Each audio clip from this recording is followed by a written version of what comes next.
back doing another little quick video. So today we're going to make a brioche. Apologies, I've not been doing any videos for a little while. I think it's been a week or so. So we're going to start off with the yeast. So we've got our warm milk instead of warm water, 30 grams of sugar, and unfortunately this one doesn't use a standard size packet of yeast, so we're using 9 grams of yeast.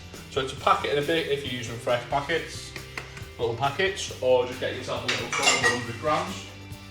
It can be a little easier sometimes to do that. Give that a good stir up.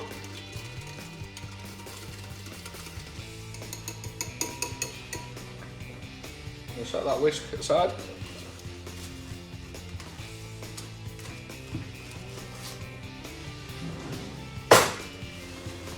And I'm going to let that sit for around 10 minutes to the side. While that's sitting there, we're going to do something to make this brioche quite light, called the TANGZHONG. So we've got 2 tablespoons of bread flour, strong flour, and we've got 85 mils of milk, whole milk in there.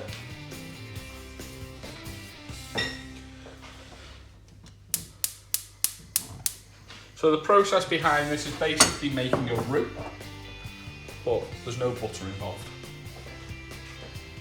So you want to just let that cook out into a nice thick paste until that flour is completely cooked. And keep stirring. Right guys, so that's all made now in there. And it's just been cooling down just a touch. So that's cooled down for about 5 minutes while we let our yeast mixture just bubble up nicely. You take a look at that now, quite active, plenty of bubbles in there. Just going to give that another quick little stir.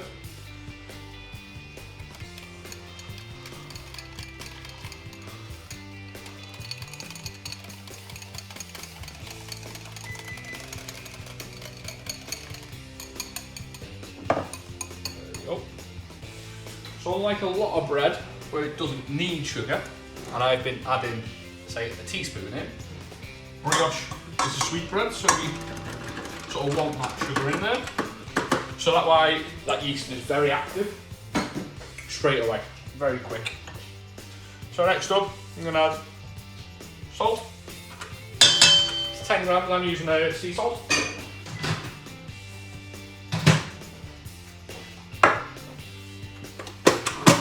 Put that on a quick little mix, just to combine the salt and the flour.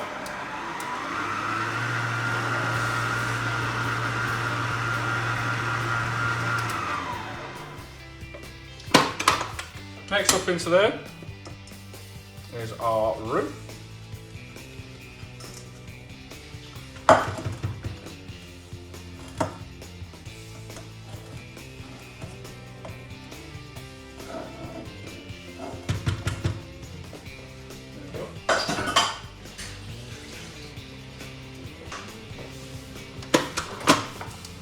Start mixing that.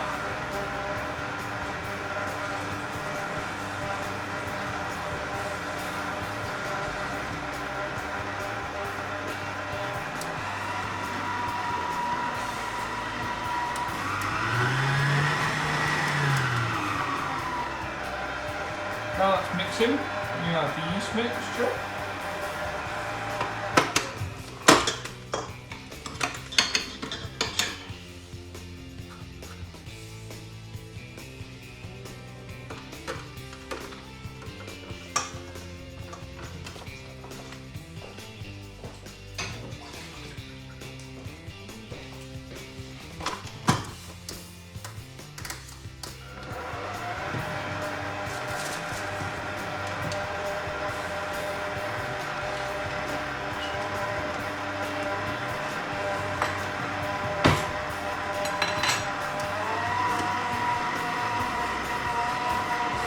So compared to a lot of bread doughs, this will start off very dry.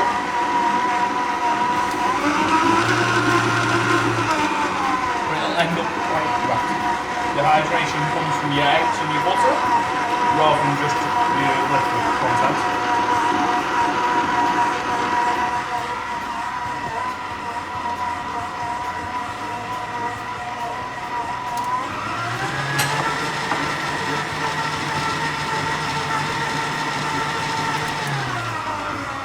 Now we've got our butter, so it's meant to be 3 spoonsful.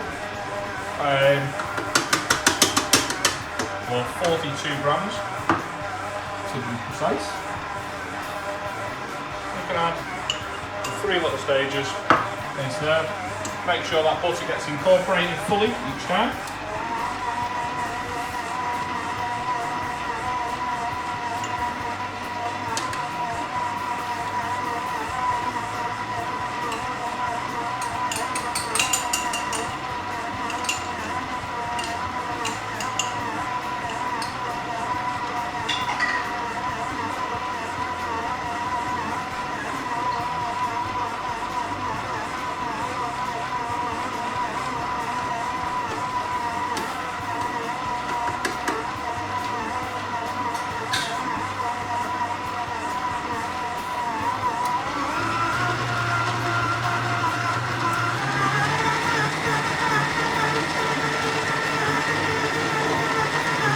The egg's going to go in.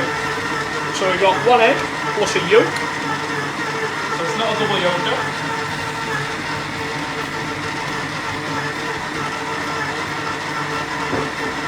Because it's a rich dough, we're going to mix that with the egg.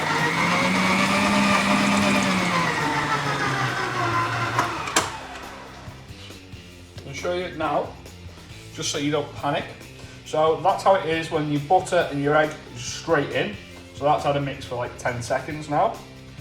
So we're just going to knead that for 10 minutes, same you would with a normal dough, and that'll come together nicely.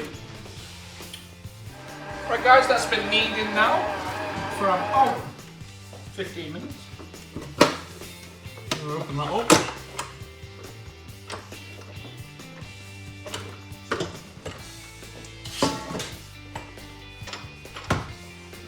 So you can see that dough is very sticky, very elastic. See? You take that off the dough hook.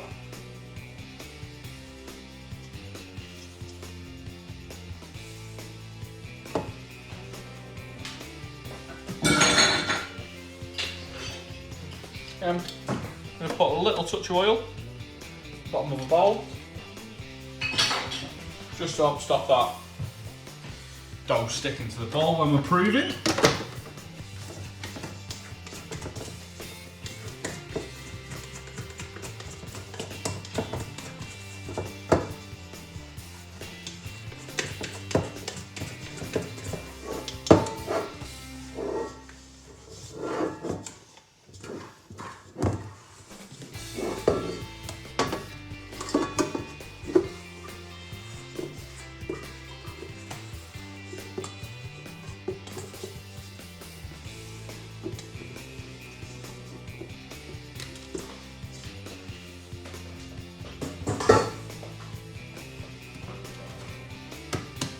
Got the dough, you can see how sticky it is to the surface. I'm just going to give that a little quick knead. With a touch of oil on the bench. And it's much easier kneading with oil rather than flour.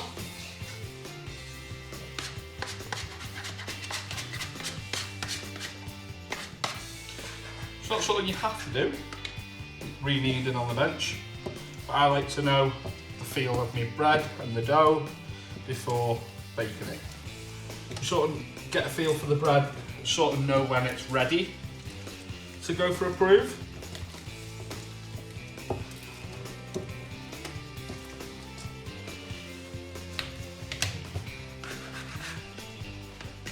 But the first time making everything's best doing by hand, so you understand the process fully. And then let the machines do it, because you can actually see what you're looking for in the machine.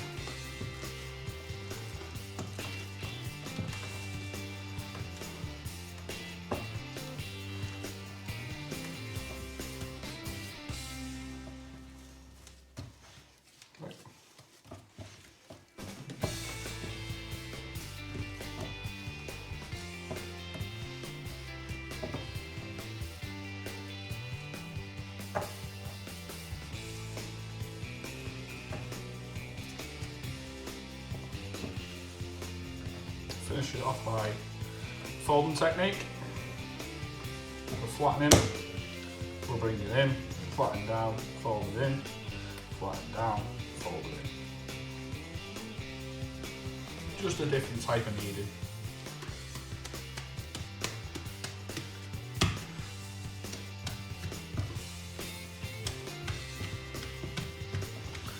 Now it's worked a bit more with the oil, it's sticking less to the bench, so hopefully we're going to get a bit less sticking in there.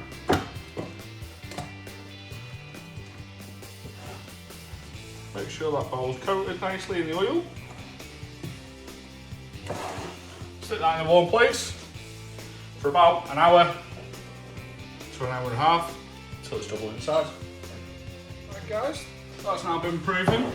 So we've had an hour and a half proof, we've plenty been doubled in size there. So we're going to knock that back. Give that a good punch. There we go. There we go. All the air's knocked back out of that now. So what we're going to do next is just ball that up. Right, to ball this up now, we're on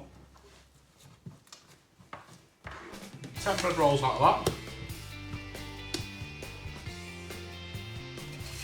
So what size we need is 85 grams per ball. There we go. So we've got an 85 gram there. Knead that back itself. Just want to be tucking everything about that way. Make it nice and neat on the top. So finger on the thumb on the side, fingers around the side, and just ball it nicely like that. You sort of just tuck in the dough underneath, just making it nice and smooth on the top, forming a nice smooth ball together. Just like that. And then I'm going to pop that back on the baking sheet. I'm going to prove that up for half an hour.